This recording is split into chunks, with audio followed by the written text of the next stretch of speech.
Aí não vale. Pastor Clécio, vem cá. Aplauda o nome do Senhor pela vida dele.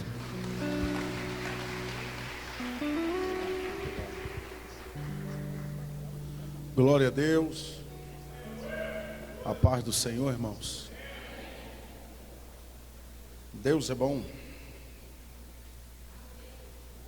Em todo tempo Deus é bom.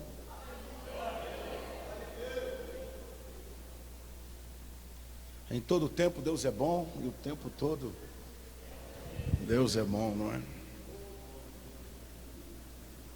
Eu quero agradecer, já que hoje é o último dia que nós aqui estamos, agradecer primeiramente a Deus pela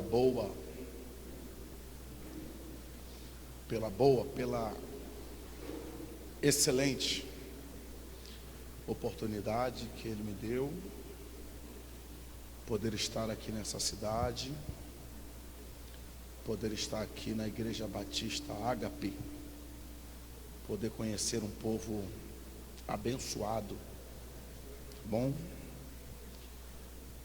Poder conhecer o pastor Wallace. Quero agradecer, tá bom, pastor? Obrigado de coração. Um homem de Deus, irmãos, profeta. Vocês estão muito bem de pastor, né? Tem tanta coisa ruim por aí, né? Mas Deus tem tido misericórdia de vocês, tá bom? Um homem humilde. A gente sente a graça de Deus, não é? Nele. Meu desejo é que o Senhor recompense a obra de suas mãos, tá bom? Ele faça prosperar abundantemente. Todos os seus sonhos e projetos sejam realizados para a glória de Deus. Que se cumpra na sua vida, pastor Wallace, Efésios 3:20, que Deus é poderoso para fazer infinitamente mais, além daquilo que pedimos ou pensamos, segundo o poder que em nós opera, tá bom? Glória a Deus. Vem coisa boa da parte de Deus aí para a sua vida, para esta igreja. Sua esposa, a pastora Flávia, obrigado, tá bom? Os obreiros, sempre nos recebeu aqui todos os dias com carinho, tá bom? Eu comi tanto esses dias, eu cheguei aqui magrinho, irmão. É que vocês não viram eu chegar domingo, mas eu cheguei magro. Olha como é que eu já estou. 3 dias. Culpa do pastor Wallace. Mas é benção, né? Glória a Deus. Eu espero, irmãos, em Deus, retornar. Tá bom? Os irmãos me recebem aqui de novo. Se eu demorar a vir, os irmãos ficam em cima do pastor Wallace. Cadê o gordinho? É ele que tem a chave aí que abre as portas. Deus abençoe esta igreja. Abra sua Bíblia.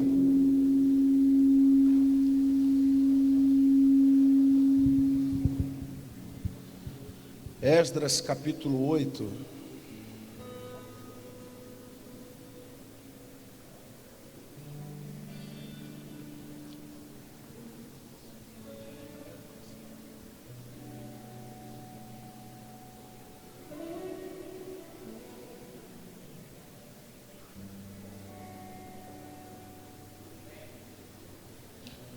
Esdras capítulo 8.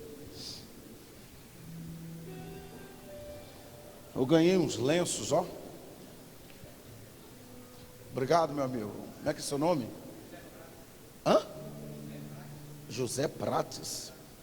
É parente do César Prates? Não, né? Obrigado. Tá bom?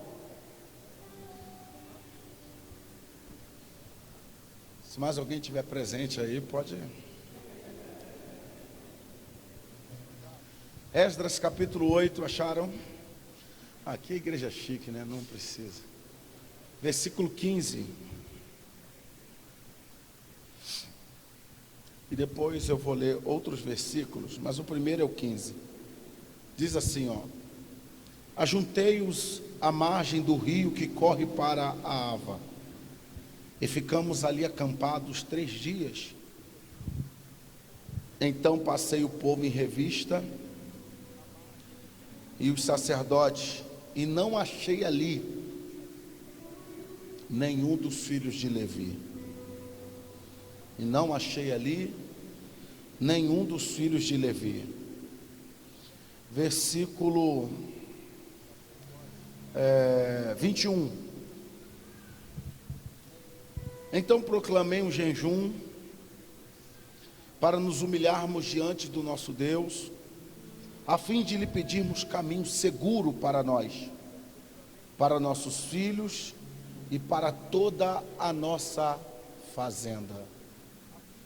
Pois tive vergonha de pedir ao rei soldados e cavaleiros para nos defenderem do inimigo pelo caminho, porquanto havíamos dito ao rei: a boa mão do nosso Deus é sobre todos os que o buscam para o bem deles, mas o seu poder e a sua ira contra todos os que o abandonam.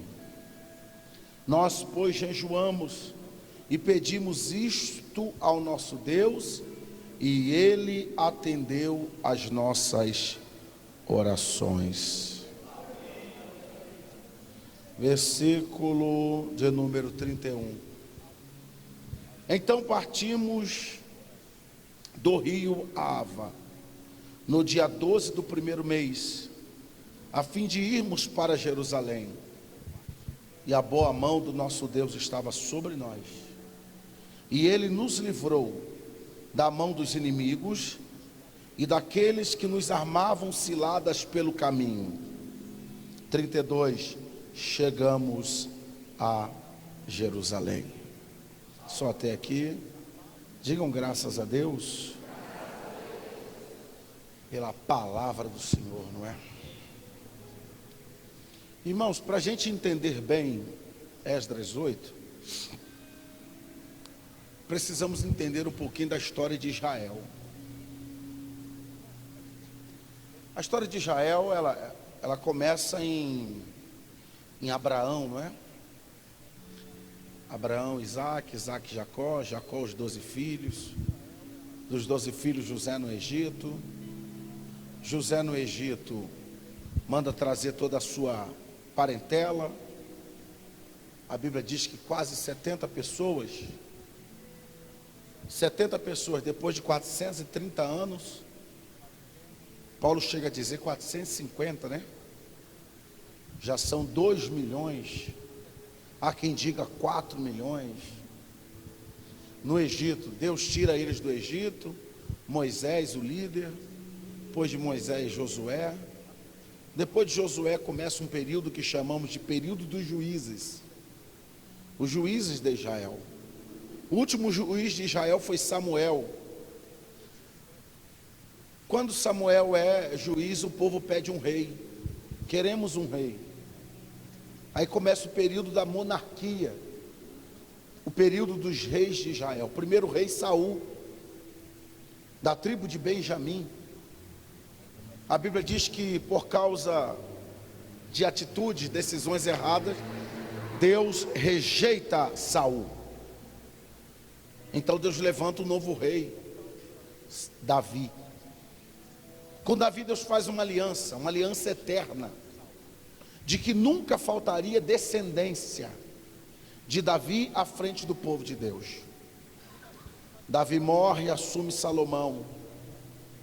Esse Davi e Salomão foram reis dos maiores tempos de Israel, os tempos áureos mesmo, a maior glória, Davi e Salomão. Quando Salomão morre, Roboão, filho de Salomão, reina sobre Israel.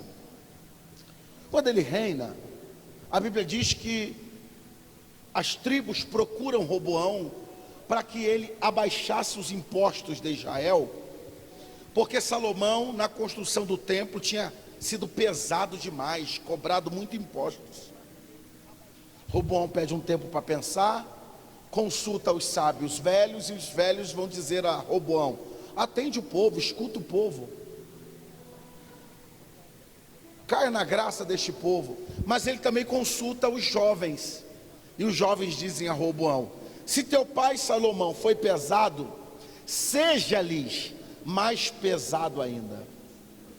A Roboão escutou os jovens. Quando os representantes das tribos vêm ouvir a resposta de Roboão é essa: se meu pai Salomão foi pesado, eu serei mais pesado ainda. Por causa disto, uma rebelião começa, e há uma separação nas tribos de Israel. 12 tribos formavam um reino. Por causa desta decisão, 10 tribos se separam de Israel, do reino inteiro completo. Elege um novo rei chamado Jeroboão, o primeiro, porque Israel teve 2 reis chamado Jeroboão. Passou a ser conhecido como Reino do Norte, ficou com o nome de Israel, mas não mais com representante da casa de Davi. Elegeram um novo rei. O Reino do Norte, algum tempo depois, teve como capital Samaria, uma cidade construída pelo pai de Acabe, Onri.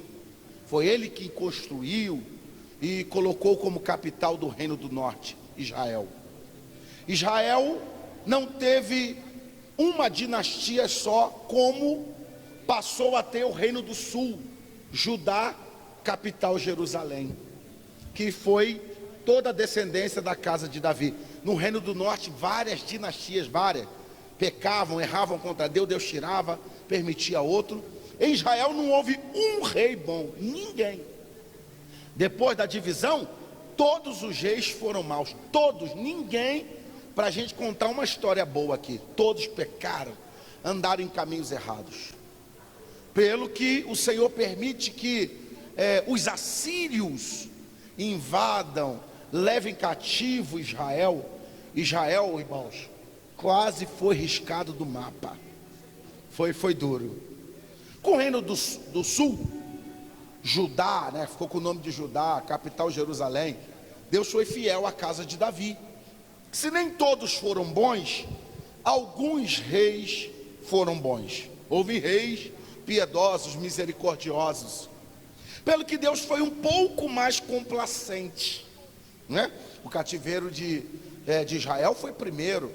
Judá, Deus preservou eles um pouco mais, mas como também pecaram, e todo pecado tem suas consequências, Deus também permitiu que a Babilônia invadisse Jerusalém. Algumas invasões, não só uma. Nessas invasões, eles vão destruir os muros da cidade. Nessas invasões, eles vão destruir o templo de Salomão. Nessas invasões, eles vão levar os utensílios do templo, altar do holocausto, pia de cobre, no lugar santo, à direita, a mesa com os pães da proposição, à esquerda, o candelabro, apegado ao véu, o altar do incenso, e depois do véu, o lugar santíssimo, a arca. Eles vão levar os utensílios para a Babilônia, para serem profanados na Babilônia. É esse o período que a arca vai desaparecer. Não se sabe o que houve, eles levaram. Alguns creem que Jeremias a escondeu, outros espiritualizam, dizem que ela foi levada para o céu. Mas é nesse período aqui que a arca nunca mais se ouve falar dela. Eles vão levar também aqueles de família nobre, de família rica, família importante, os de sangue azul, serão levados para a Babilônia, para serem treinados na cultura da Babilônia. É nesse período que nós teremos a história de Daniel e seus 3 amigos, que serão levados cativos da Babilônia, cativos de Judá, Jerusalém, para a Babilônia, para serem treinados lá. O profeta deste período antes do cativeiro, é o profeta Jeremias. Quando você lê o livro de Jeremias, Jeremias é um livro fantástico. Jeremias fala algumas coisas. Uma das coisas que Jeremias fala é que o cativeiro duraria 70 anos, mas que depois dos 70 anos o povo retornaria para a sua terra, para a sua cidade. Quando Jeremias diz isso, ele está dizendo que promessa pode estar adiada, atrasada, mas não terminada. Tem gente aqui que está com promessa atrasada, mas continua de pé, continua valendo. Quando o povo retorna, a Bíblia diz que Deus levanta um homem chamado Zorobabel.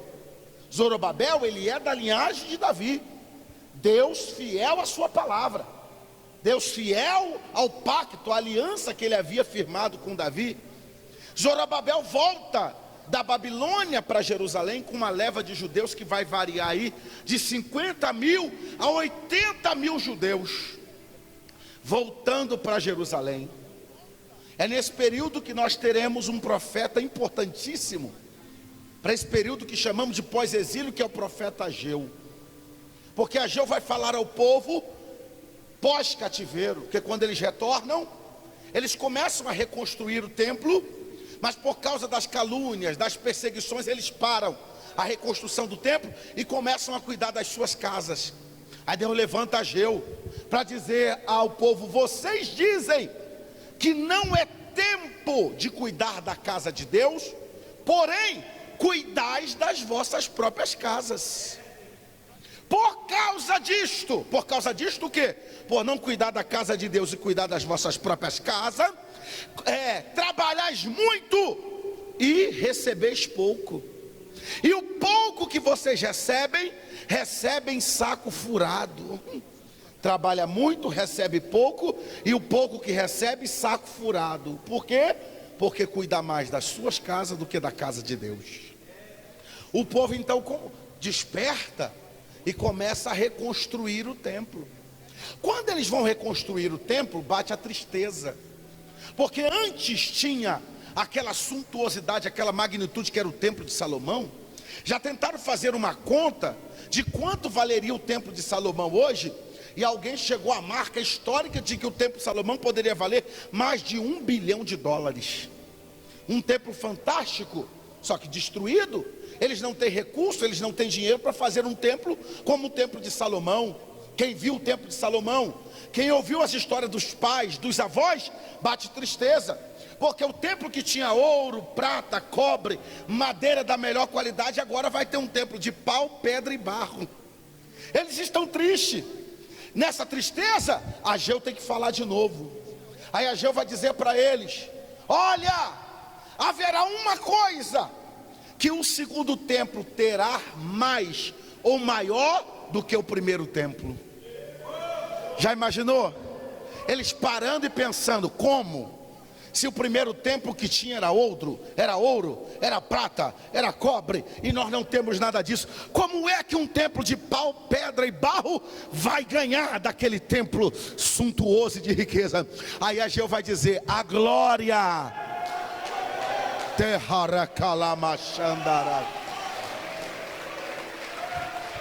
Não, irmãos, isso é forte demais, pelo amor de Deus. Ageu vai dizer ao povo: ei, o templo é de pau, o templo é de pedra, o templo é de barro, mas haverá uma coisa aí que o primeiro não teve. O que, Ageu? A glória da segunda casa será maior do que a da primeira. Quando Ageu diz isto, Deus está dizendo ou nos ensinando que o que importa para ele não é a aparência. O importante para Deus não é o que mostramos. A beleza do homem não é física. A beleza de uma mulher não é física. A beleza de alguém não é a quantidade de ouro ou de dinheiro que eles têm. O que deixa alguém belo é a presença, é a glória de Deus na sua vida. Aleluia. Agora nós temos Esdras retornando. Esdras não tem uma multidão como tinha Zorobabel. Esdras é um judeu nascido em cativeiro. Irmão, só sobre Esdras daria para a gente pregar hoje aqui. Esdras é um personagem fantástico. Esdras é chamado na Bíblia de sacerdote, de escriba. Possivelmente foi Esdras quem teve a brilhante ideia de reunir em um único lugar todos os escritos que havia, formando já assim uma ideia do que seria a Bíblia. Vocês sabem que Jesus, no seu ministério, fez várias citações de escritos que haviam, e possivelmente foi Esdras. A gente diz possivelmente que é muito difícil você afirmar essas coisas. Esdras, ele vai voltar para Jerusalém. Ele tem uma quantidade de pessoas com ele. Aí diz a Bíblia que eles ficam acampados num lugar. Versículo 15 que eu li com vocês. Acampados neste lugar, você sabe que para um judeu, a sua genealogia é uma das coisas mais importantes que ele tem. Eu lembro que na minha época de seminário, eu tinha um professor judeu, Yakov Sakramentovich era o nome da fera, cara fera. Ele sabia a sua tribo, ele dizia: eu sou da tribo de Levi. Eu mal conheci uma bisavó por parte de mãe, mal. Por parte de pai, então, eu conheci uma avó, e não sei mais nada da minha história. Um judeu não. Judeu sabe de quem é filho, de quem é neto, de quem é bisneto, de quem é tataraneto. Conhece tudo. Você lê a genealogia de Jesus, irmão, os camaradas vão de Adão até Jesus. Os caras, na sequência. Pois Esdras a Bíblia diz que ele vai contar quem é que está com ele e qual é a tribo de cada um. Aí imagina comigo Esdras contando, a tribo Ruben, Gade, Azé, Zebulon, Naftali, Benjamim, Efraim, Manassés, Judá. Aí diz a Bíblia, você leu comigo o versículo 15: e não achou ali nenhum dos filhos de Levi. Não achou, não tinha ninguém da tribo de Levi. Eu não li com vocês, mas você pode ler em casa. Ele monta uma comitiva, volte à Babilônia e me traga os representantes da tribo de Levi. E aí, cabeça de pregador, por que é que Esdras não quer fazer a viagem do retorno sem os representantes da tribo de Levi?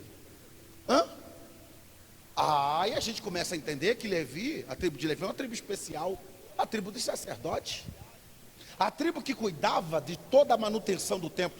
A gente usa um termo errado hoje, a gente chama de levita quem canta. Pastor, mas não é? É, só que o termo levita é abrangente, não é só para quem canta. O termo levita deve ser usado para todos que trabalham para o templo, trabalham para a manutenção. Quem varre a igreja é um levita. Quem faz qualquer coisa para o templo é um levita. É o termo usado. E eu fiquei pensando, meu Deus, por que é que não podia faltar os filhos de Levi? Entendi um princípio. Eu vou usar uma linguagem bem moderna para que você entenda o que eu quero dizer, que o objetivo da mensagem não é complicar, é esclarecer. Então, uma linguagem. Esdras está ensinando para a gente o princípio de que na jornada, no caminho para Jerusalém, cada um tem que ficar no seu quadrado. Conhece essa expressão? Cada um no seu quadrado. Fica no seu, fico no meu, faz o seu, eu faço o meu. Esdras está ensinando para a gente que se surgir alguma necessidade que só um levita pode fazer, não adianta colocar outro para querer fazer. Eu preciso dos levitas, que há serviços que só podem ser feitos por eles. E aí, irmãos, eu tenho entendido um negócio. Um dos segredos, se é que existe segredo para ser feliz, é esse: é ficar aonde, ou no lugar, na função que Deus nos escolheu para ficar. Não adianta querer fazer aquilo que não fomos chamados para fazer, que não vai dar certo. Mas meu serviço é muito simples. É o que Deus escolheu para você fazer? Fique nele, você vai ser feliz. Eu fui criado numa congregação muito grande, uma igreja, muito grande. E eu fui obreiro muito cedo. Eu sou nascido e criado no Evangelho. Quando eu nasci, meus pais já eram cristãos. E minha vida toda criada dentro de igreja. E a gente, quando a ficha cai, você já está tão enrolado com Jesus que não dá para fazer mais nada na vida. É sério, quando a ficha cai, você está assim com Jesus, ó. Aí não dá para sair mais. E aí eu fui obreiro com 17 anos, irmão. 17 anos naquela igrejona. Irmão, eu era tão doido, eu trabalhava tanto. Eu gostava tanto de trabalhar. Minha vida era viver dentro de igreja. Pra você ter ideia, eu dormia no púlpito da igreja. Eu tinha que virar pregador mesmo, irmão. Dormir no púlpito da igreja. Eu gostava, amava. Eu perturbava o meu pastor para ficar dentro da igreja. E um dia eu lembro que o meu pastor, até um jovem sumiu da igreja e ele, você conhece o jovem tal? Eu falei, conheço. Você sabe onde ele mora? Eu falei, sei. Então me leva lá. Só que eu não sabia. Eu pensei que ele só estava perguntando. Falei que sabia, ele disse, então me leva lá. E eu não podia ter dito que não sabia? Não, fui levar. Peguei um ônibus com o meu pastor. Aí você imagina para onde que eu estava indo. Sei lá, acho que eu queria chegar lá para o Divina Revelação, né? Irmão, mas deu um problema que eu soltei onde não tinha nada a ver. Andei para onde não tinha mais nada a ver. E não achei a casa do rapaz. Mas na verdade tudo porque eu queria trabalhar, queria ajudar, queria fazer, né? Levei uma bronca aquele dia dele. Mas no final do ano me levou ao diaconato. Jovenzinho. E o que eu queria te dizer é que eu trabalhava na porta com um rapaz, um senhor, um famoso. O rapaz era muito conhecido na igreja. A porta era dele, ele era o dono da porta. Ele tinha uma graça, uma unção, né? Ele tinha uma fama na igreja de que qualquer criança que estivesse chorando, se ele pegasse a criança, calava na hora. Ele ficou famoso, as pessoas diziam, esse homem tem uma graça, esse homem tem uma unção, que quando as crianças batem no colo dele, é uma unção. E ele ficava quieto. E eu fui trabalhar com ele na porta, e eu vivia perguntando, Antônio, qual é teu segredo, qual é a tua unção? Ele dizia, menino, fica quieto. Eu dizia, me ensina, eu quero ter também. Aí eu fui trabalhando, um dia ele falou, vou te mostrar minha unção. Aí abriu o bolso, cheio de bala. É sério, a unção dele se chamava bala no bolso. Quem é que ensinou isso para ele? Ninguém, mas era o jeito dele, né? Ele pegava as crianças chorando quando ele mostrava a bala, as crianças, toma. Só que ninguém via, aí as pessoas achavam que era unção. Eu fui trabalhar com ele. Aí, um dia o pastor, vendo ele na portaria, ele ficou na porta mais de 20 anos. O pastor disse, vamos dar um presente para Antônio dos Santos. Vamos levá-lo ao presbitério. Você vê que Deus ainda tem esses negócios, né? Trabalha com essas funções eclesiásticas. E o pastor consagrou ele como um prêmio, né? Irmão, acabaram com a alegria dele. Acabaram com a paz. Ele ficou no presbitério, no púlpito, uns 3 meses. Fizeram uma reunião e ele disse, pastor, estou gostando desse negócio não. Ficar no púlpito não é legal. Eu quero voltar para a porta. Aí o pastor dizia, mas rapaz, você subiu, né? Você agora é mais. Ele dizia, se eu soubesse que era tão ruim, eu não queria ter subido. Preferia o meu lugar. Estou triste, estou chateado. Quando eu olho para esse caso hoje, eu percebo que Antônio dos Santos ensina para a gente que não é a posição que faz a gente ser feliz. Ele não foi chamado para aquilo, ele reconhecia. Ele foi chamado para estar na porta, mas pastor, na porta sim, ele era feliz lá. E não teve jeito, voltou para a porta. Voltou para a porta, voltou a sorrir, voltou a cantar, voltou. O que eu quero que você entenda é que às vezes nós desejamos e queremos algo que Deus não quer para nós. Fique no lugar, fique na posição que Deus te colocou. E você vai ser feliz por causa disso. A gente precisa entender por que é que não tinha levita, por que é que os levitas não tinham voltado. Jeremias explica. Jeremias, quando diz para eles, o cativeiro virá, vocês serão levados para o cativeiro, embora eles não acreditassem, diziam até que o cativeiro não viria. Jeremias disse para eles, orai pela paz daquele lugar, orai pela paz da cidade, porque na paz da cidade vocês também terão paz. Irmão, eles seriam levados como cativo. E Jeremias estava dizendo: ore pela paz, ore pelo local, porque se o local estiver bem, vocês estarão bem. Você entende isso? O cristão, o homem de Deus, a mulher de Deus, ele não deseja nada de bom nem para a nação, nem para a cidade onde ele mora, a empresa onde ele trabalha. Ah, mas minha empresa, meu patrão não presta. Esquece o não prestar dele e ora por ele. Ora pela empresa, que se a empresa prosperar, quem se dá bem é você também. Você prospera. Você precisa entender que quando Jeremias pede para eles orarem pela paz da cidade, ele está dizendo: não é o lugar quem vai fazer vocês, é vocês que farão o lugar. Podem te colocar no pior lugar do mundo, você tem a bênção de Deus, esse lugar prospera, esse lugar vai para frente. Vai. Não é o lugar, é você. Eu lembro que orei por uma mulher uma vez, e essa mulher, ela falou comigo: pastor, eu estou para comprar uma casa. É uma casa muito grande, é uma mansão. E eu fui comprar a casa, mas ela está muito barata. Eu falei: poxa, esse negócio está barato, por que você não comprou? Não, eu conheço, eu sei, tem alguma coisa. E eu fui falar com o corretor: qual é o problema desta casa? Ela está muito barata. Aí o corretor falou para a mulher: a senhora é crente? Ela falou: sou. Eu vou falar a verdade para a senhora, é que esta casa é mal assombrada, esta casa tem fantasmas. E ela dizia: ora por mim, pastor, que eu não sei se compro ou não. Eu falei: mulher, era para você ter comprado ontem. Você não está entendendo? Foi Deus que mandou os fantasmas para lá, só para baixar o preço, para tu comprar baratinho. Ela falou: será? Eu falei: será não, eu tenho certeza. Não é o lugar, é quem está no lugar. Pastor, mas o corretor falou que todo mundo que compra não fica. Foi porque chegaram lá sozinhos. Você não vai chegar sozinha, você vai chegar com os anjos, você vai chegar com a bênção de Deus.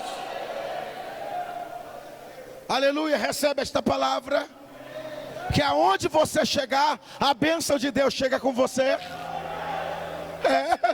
Oh, na casa que você entrar, a paz de Deus, ela entra com você. Aleluia, glória a Deus. As pessoas vão querer tua companhia, as pessoas vão querer ficar perto de você, porque vão entender que onde você está, algo diferente acontece. Aleluia, glória a Deus. Ela comprou a casa, uma semana depois me ligou e falou, e eu perguntei a ela: e os fantasmas? Ela esqueceu de falar. Ela disse: é mesmo? Pastor, eu não sei, se tinha, foi embora, que eu estou dormindo bem à beça, não vi nada. Falei: nem vai ver, que a bênção de Deus está sobre a tua vida. Glória a Deus, irmão, entenda isto: a igreja não anda sozinha, você não anda sozinho. A Bíblia diz que os anjos do Senhor acampam-se ao redor daqueles que o temem. Aonde você entrar, a bênção de Deus estará com a sua vida. Se tinha mal, se tinha coisa ruim, não sei. Quando você colocar o pé lá, Satanás vai dizer: é hora de ir embora. Chegou alguém que tem a bênção de Deus sobre a vida. Ei, você pode ter vindo para cá atribulado, deixado um problemão em casa. Recebe a palavra? Quando você entrar em casa, debaixo da bênção, o problema vai ter que bater em retirada, porque o Senhor está com você. Aleluia, glória a Deus. Os levitas não voltaram porque prosperaram. Prosperaram na terra da aflição. Pastor, é pecado prosperar? De forma alguma. O risco que corremos ao prosperar é acharmos que a vida se resume só a esta terra. O risco de prosperarmos é gostarmos tanto da terra que nos esqueçamos do céu. O risco de prosperar é não querermos mais trocar Babilônia por Jerusalém. Chega a hora de voltar, cadê os levitas? Eu vou largar essa casa, nada. Eu vou largar esse carro, nada. Eu vou largar essa vida, nada. Você precisa entender, nada do que o Senhor te der nesta vida se compara com aquilo que está preparado. Irmão, você ainda pensa no céu? Você ainda pensa no arrebatamento da igreja? Você ainda pensa que nós estamos aqui? Pedro, na sua epístola, ele diz assim: vós sois peregrinos e forasteiros. Peregrino e forasteiro porque estamos aqui de passagem. A nossa morada não é aqui. Para onde nós vamos? Eu sei que isso parece uma loucura, eu sei que isso para o mundo é uma utopia, mas eu vou dizer a vocês o que disse Paulo: o evangelho para quem perece é loucura, mas para nós é o poder de Deus. Eu creio no céu. Oh, irmãos, eu estou gritando Maranata, hein? Eu estou gritando Maranata. Aleluia! Esse mundo de caos, calabaraia. Aleluia, esse mundo de caos, esse mundo que caminha de mal a pior, esse mundo de violência, esse mundo onde a gente não tem um atendimento justo, honesto, onde a corrupção impera. Como é que a gente pode ter esperança? Eu tenho esperança de que melhore, eu quero que melhore, eu oro para que melhore, mas a Bíblia diz que se nós esperarmos só para esta vida, somos os mais miseráveis entre os homens. A nossa esperança ultrapassa a vida. Se eu morrer hoje mesmo, eu estarei com Abraão, Isaac e Jacó no céu. A minha esperança, o mundo pode ir de mal a pior, não é o que desejamos, mas eu ficarei firme, olhos para o céu, esperando o arrebatamento da igreja. Vai embora. Olhe para quem está perto de você e diga: aqui não é o seu lugar. Somos de Jerusalém. Segunda coisa que Esdras nos ensina, que precisamos no caminho para Jerusalém. Versículo 21, eu li com vocês. A Bíblia diz que ele vai proclamar um jejum, vai se humilhar diante de Deus, e ele faz uma oração. Olha a oração de Esdras. A Bíblia diz que ele pede caminho seguro para eles, para os filhos e para tudo aquilo que eles possuíam. Caminho seguro, guarde essa expressão, caminho seguro. Outras versões diz assim: caminho livre, caminho aberto. Esta está orando: Senhor, nos dê caminho aberto, nos dê caminho livre. Eu gostei dessa expressão. Você já viu que alguém, quando quer abrir os caminhos, vai em outro lugar? Eu estou indo lá para abrir meus caminhos. Engraçado. Quem abre caminho é Deus, irmão. É a Bíblia que está dizendo. Esdras está orando e a oração dele é: Deus, abre os meus caminhos. Amplia, né? Tira os embaraços do meu caminho. Pois eu vim aqui profetizar para alguém. Eu vim aqui profetizar que aquilo que estava fechado, meu Deus vai abrir hoje. Aquilo que estava amarrado, meu Deus vai desamarrar hoje. Não tem hora que a gente sente que as coisas estão meio travadas? É só eu que sinto isso ou tem mais alguém? A gente sente que o negócio está meio travado. Meu Deus, não anda, não vai, minha vida não anda, minha vida profissional não anda, meu ministério não anda. Pois a palavra de Deus hoje para você é esta: vai andar. Eu sei que existe uma entidade aí que eu não tenho experiência com essas coisas, mas eu escuto falar e estou falando daquilo que ouço, que se auto-intitula tranca-rua. O bicho é tão sem vergonha, não tem nem a chave da casa dele, quer ficar trancando o caminho de alguém. Eu creio em meu Deus, a Bíblia diz que ele tem a chave que abre toda e qualquer porta. Levante a mão comigo. A palavra de Deus esta noite é esta: Deus vai abrir os caminhos. Vai andar a tua casa, vai andar a tua família, vai andar teu casamento, vai andar tua vida profissional, vai andar tua vida sentimental. Você está doido para casar, não é? Pois Deus vai fazer andar esse negócio. Aleluia. Irmão, eu tenho entendido que tem coisas que Deus não vai dar, já deu. Tem coisa que Deus não vai fazer, já fez. Ué, pastor, se Deus já fez, por que eu não estou vendo? Lembra de Daniel? O anjo chegou para Daniel e disse: desde o primeiro dia a resposta veio. O Senhor mandou a resposta. Por que só chegou 21 dias depois? Porque o bicho ruim tentou segurar, tentou travar, tentou amarrar. Já leu esse texto na Bíblia? Foi preciso que Miguel descesse para que Gabriel pudesse ser liberado e a resposta chegasse. Então eu estou aqui para lhe dizer que tem coisa que Deus já deu, só não chegou.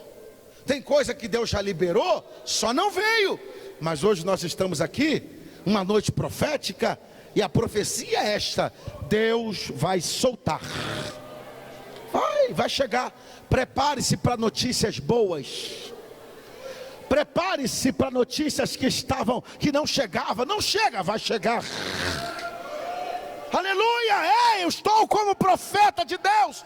Prepare-se para telefonemas que você tem aguardado e não estava chegando. Chegarão a partir desta noite, para a glória de Deus. Aleluia! E eu estou com uma fé tão grande, eu estou com uma ousadia tão grande, que eu ouso dizer aos senhores que Deus não está fazendo depois, Deus está fazendo agora. Aleluia! Oh pastor, mas são 9 horas da noite, uma terça-feira. O que é que está aberto agora? Eu não estou falando da terra, irmão, eu estou falando do céu. O céu não fecha. Jesus disse uma coisa que eu gosto: meu pai trabalha até agora e eu trabalho também. Eu estava num trabalho de oração alguns anos atrás, na época da prova do Giló, meu filho. Prova do Giló. Estava eu e um amigo, sexta-feira, 10 horas da noite. Deus tomou o dirigente do trabalho e profetizou para o meu amigo e disse: eu estou abrindo uma porta para você agora. Falou só isso e virou as costas.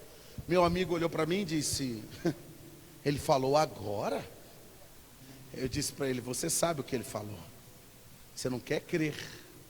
Ele disse: mas hoje é sexta-feira, são 10 horas. Falei: rapaz, quer pecar, peca sozinho. Quer descrer sozinho. E ele ficou encafifado. O trabalho acabou umas 11 horas, fomos para casa. Quando chegou em casa, a mulher dele disse: ainda bem que você chegou, sua mãe está te ligando direto. Ele falou: minha mãe? Aí ligou para a mãe: fala mãe, o que foi? Aí a mãe disse para ele: filho, eram 10 horas da noite, o carteiro entregou um telegrama. Aí ele disse para a mãe: carteiro? 10 horas da noite? Impossível. A mãe disse: era um carteiro. Mas mãe, carteiro não trabalha até 10 horas.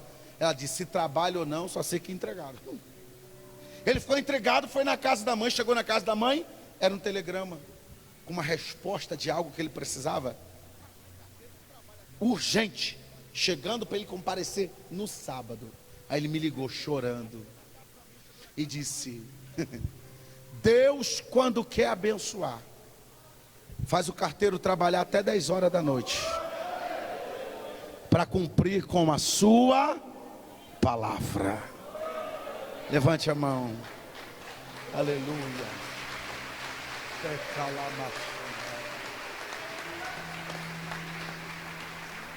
Aleluias. É hoje, é já, é agora. Deus está agindo, Deus está fazendo, Deus está tocando em alguém. A resposta chega, a bênção de Deus chega, porque Deus está abrindo os caminhos. Deus está abrindo os caminhos. Quem recebe esta palavra, glória a Deus. Terceira coisa que o texto de Esdras nos mostra, versículo 22. Alguém deve ter dito para Esdras: eu sei que você orou para Deus abrir os caminhos, mas o caminho é perigoso, o caminho é mau, o caminho é complicado. Peça ajuda ao rei. Peça ao rei para mandar cavalos e cavaleiros para nos defenderem do inimigo. A Bíblia diz que Esdras diz assim: não posso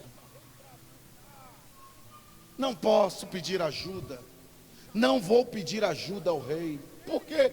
Porque eu falei para ele que a boa mão do Senhor é sobre todos aqueles que o buscam para o seu bem, e sua força e sua ira contra aqueles que o deixam, contra aqueles que o abandonam.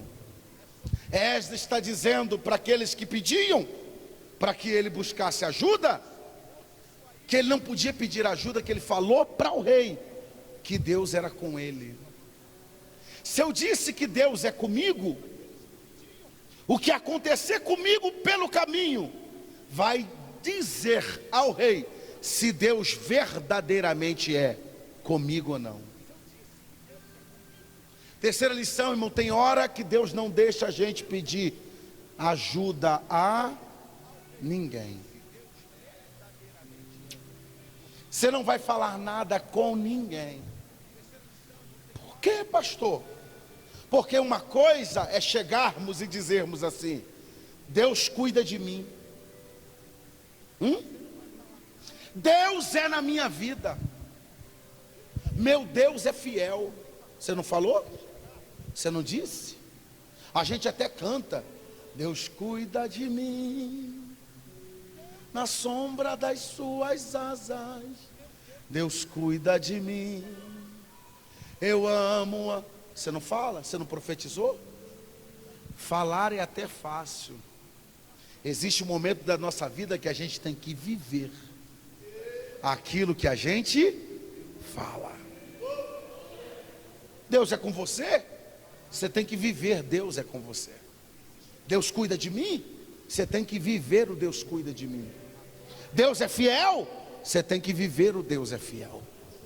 Tem horas que poderíamos até ligar para alguém, buscarmos o apoio de alguém. Alguém tem, alguém pode, alguém faz, mas Deus não deixa, para que nós dependamos exclusivamente dEle. Tem hora que Deus não deixa ninguém ligar para a gente, nem para dizer que a gente é feio. Meu Deus, estou sozinho.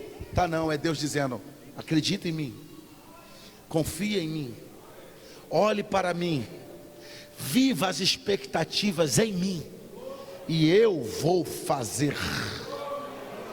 Deus pode usar qualquer pessoa para nos abençoar? Claro. Deus pode usar alguém para ser canal de bênção na nossa vida? Claro que pode. Mas tem hora que Deus parece travar tudo, fechar tudo, nos deixar num beco sem saída, para que a gente não olhe para a terra, para que a gente seja forçado a olhar para cima e dizer: há um Deus nos céus. Elevo os meus olhos para os montes, de onde me virá o socorro? O meu socorro vem do Senhor. Aleluia! Levante a sua mão. Veja o que diz Salmo 46. Deus é o nosso refúgio e fortaleza, socorro bem presente na angústia. Pelo que não temeremos, ainda que a terra se mude, e ainda que os montes se projetem para o meio dos mares, ainda que as águas rujam e se perturbem, ainda que os montes se abalem pela sua braveza. Há um rio cujas correntes alegram a cidade de Deus, o lugar santo das moradas do Altíssimo. Deus está no meio dela, não será abalada. Deus ajudará desde o romper da manhã. É a palavra de Deus. As nações embravecem, os reinos se abalam, Ele levanta a sua voz e a terra se derrete. Ô irmão, veja o que diz o versículo 7. O Senhor dos exércitos está conosco, o Deus de Jacó é o nosso refúgio. Vinde contemplai as obras do Senhor, que desolações tem feito na terra. Ele faz cessar as guerras até os fins da terra. quebra o arco, corta a lança e ainda queima os carros no fogo. Versículo 10, receba isso: aquietai-vos, aquietai-vos e sabei que eu sou Deus. Sou exaltado entre as nações, sou exaltado sobre a terra. Versículo 11, receba isto: o Senhor dos exércitos está conosco, o Deus de Jacó é o nosso refúgio. A tua vitória vem do Senhor, a tua bênção vem do Senhor, a tua resposta vem do Senhor, o teu milagre vem do Senhor, a tua esperança vem do Senhor. Quem vai realizar este milagre é o Senhor, quem vai operar esta bênção é o Senhor, quem vai fazer na tua vida é o Senhor. Impossível é o Senhor. Não espere de homens aquilo que quem faz é o Senhor. Aleluia, glória a Deus. Ei, pegue na mão de alguém e diga a ele ou a ela: sabe por que vai dar certo? Porque o Senhor está conosco. Aleluia. Sabe por que vai dar certo? Porque não estamos estribados, confiados em homens. Sabe por que vai dar certo? Que a nossa garantia não é de homens. Os homens façam o que quiserem conosco. A nossa esperança, a nossa certeza, a nossa garantia é que Deus está conosco. Aleluia! Glória a Deus. Fique em pé e nós vamos orar agora. Glória a Deus. Percebam o que diz o versículo 31 que eu li a vocês. A Bíblia diz que eles foram e a boa mão do nosso Deus estava sobre nós. Eles foram confiados em Deus e a boa mão do Senhor estava sobre nós. E Ele nos livrou. Aleluia. E Ele nos livrou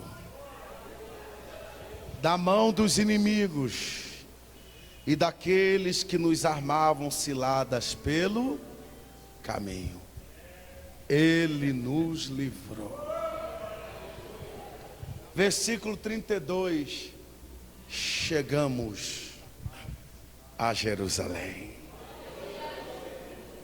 Recebe a palavra? Todo projeto iniciado não será abortado.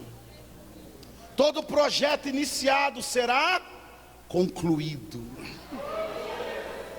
Todo projeto que você começou em Deus, confiado em Deus, todo projeto que você começou em janeiro, você vai concluir, não será abortado. Alguém vai até perguntar: mas como? Quem ajudou? Quem estendeu uma mãozinha? Você vai dizer: rapaz, foi Deus. Foi Deus. Eu acreditei em Deus, eu confiei em Deus, eu coloquei a minha vida, os meus projetos, os meus sonhos, os meus ideais nas mãos de Deus e a boa mão do Senhor. Ai, irmão, Deus faz, Deus faz, Deus faz, Deus realiza. Eu estou aqui porque Deus faz. Eu estou pregando aqui esta noite para vocês porque Deus faz. E eu vim profetizar sobre a vida de vocês que Deus faz.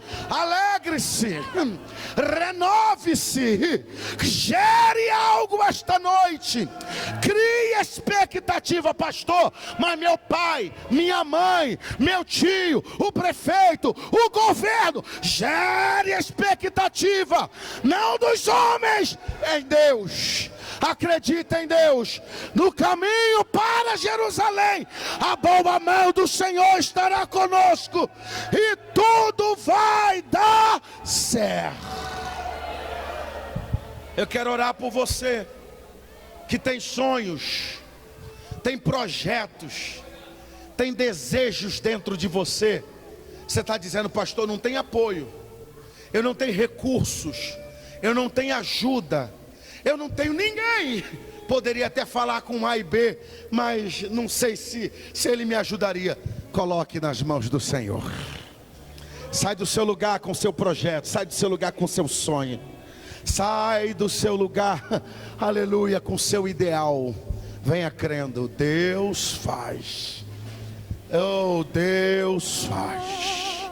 Eu estou no meu lugar, eu estou no lugar que Deus me colocou. Eu estou fazendo aquilo que fui chamado para fazer. Ei, eu estou pedindo a Deus que me abra os caminhos. Eu estou pedindo a Deus que me dê caminho livre. Eu estou dizendo a Deus, eu estou confiado em Ti e não em homens. Confiado em Ti e não em homens. E eu estou crendo que eu vou chegar a Jerusalém. Vem com coisas difíceis. Vem com coisas que parecem complicadas. Vem diante do Senhor com coisas que... Como, pastor? Como? Espera no Senhor. Chegue mais para frente, chegue. Aleluia. Espera, Ele vem. Eu creio.